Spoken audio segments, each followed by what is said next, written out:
इस संसार के अंदर जो कुछ भी है वह सब उस परमेश्वर के सामर्थ्य से व्याप्त है, अभिभूत है।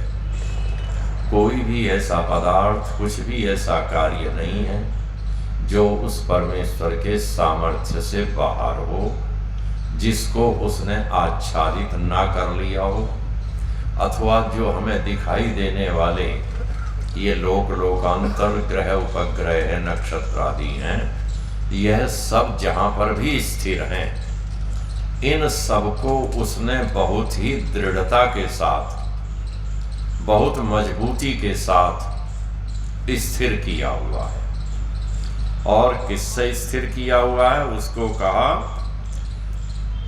अभी तो मयूखई है।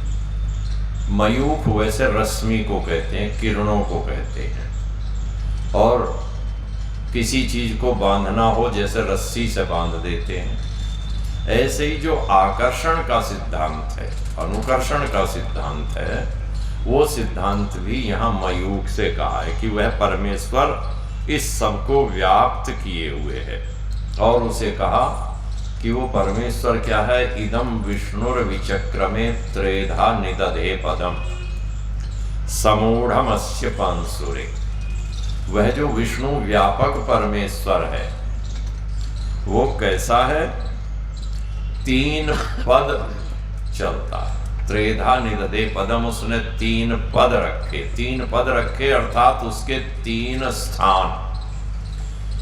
चाहे सृष्टि के सृजन को देख लो, चाहे सृष्टि के पालन पोषण को देख लें, और या इस सृष्टि की जब प्रलय होती है उस पर विचार कर लें, वो जो कुछ भी है उस परमेश्वर का स्थान है, वहां पर भी उसकी सत्ता है, उसकी सत्ता कार्य कर रही है। संसार का सृजन हो रहा है, कैसे कैसे पदार्थ निर्मित हो रहे हैं, उन्हें कौन निर्मित करता है, किस विधि से निर्मित करता है?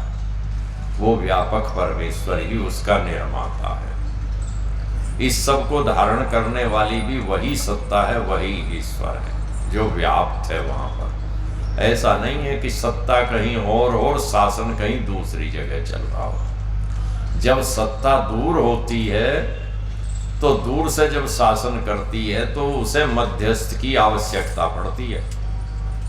अब हरियाणा सरकार किसी को गिरफ्तार करना चाहे तो क्या चंडीगढ़ में बैठे हुए गिरफ्तार कर लेगी? कर लेगी कब? जब उसका कोई एक कार्यकर्ता यहाँ नियत होगा जो गिरफ्तारी करेगा उसके आदेश से। सत्ता कहीं बैठी है तो उसे एक दूसरे की आवश्यकता है। तो परमेश्वर का सर्वशक्तिमान होना यही है कि उसे अपना काम कराने के लिए किसी दूसरे की आवश्यकता नहीं पड़ती। और क्यों नहीं पड़ती? क्योंकि वो अपना काम करने में खुद समर्थ है और सर्वव्यापक है। जो दंड देना है वो दंड देगा। किसी की वृद्धि करनी है तो उसको ऐसे रास्ते खुलते चले जाएंगे, वो मुट्ठी भर के कुछ नहीं देगा, मुट्ठी भर कर नहीं देगा, अपितु उसको सतपथ का प्रदर्शन करेगा।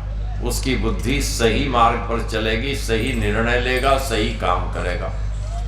तो व्यक्ति का एक निर्णय तो कहीं से कहीं पहुंचा देता है और एक निर्णय नीचे भी डाल देता है कहीं से कहीं तक। जीवन के हर क्षेत्र में देखिए, परीक्षा देने जा रहा विद्यार्थी की सारी तैयारी अच्छी है, किंतु जरा उस दिन अलार्म बंद करके सो गया, जब बजाता फिर बंद कर दिया, तो सोच कर देखिए एक ही कदम से कहां पहुंच गया। और एक कदम बस वो जिंदगी की सारी दिशा को परिवर्तित कर देगा। तो परमेश्वर क्या है? वो सर्वत्र व्याप्त है। और कहा कि त्रेधा निदधे पदम, जो 3 प्रकार का जगत है, ये सब कुछ भी सर्वत्र उससे व्याप्त है। समूढ़मस्य पांसुरे, समूढ़म सारे का सारा वहां स्थित है, उससे बाहर कुछ भी नहीं है। ऐसा वो परमेश्वर है। अब उसको कल्पना कर ली कि वो 3 पग चलता है, 3 पग चलता है, उसकी कल्पना कर ली। वेद के आधिदैविक व्याख्याकारों ने तो कल्पना की कि जो भगवान विष्णु है, सूर्य है, एक उदय, एक मध्याह्न और एक अस्त, वो 3 कदम है। लोक में कथाएं घड़ ली तो कथा घड़ ली कि भगवान विष्णु 3 पग चलता है, तो उसकी बात फिर करेंगे, समय हो रहा है तो घी की आहुतियां दीजिएगा। ओम भूरग्नये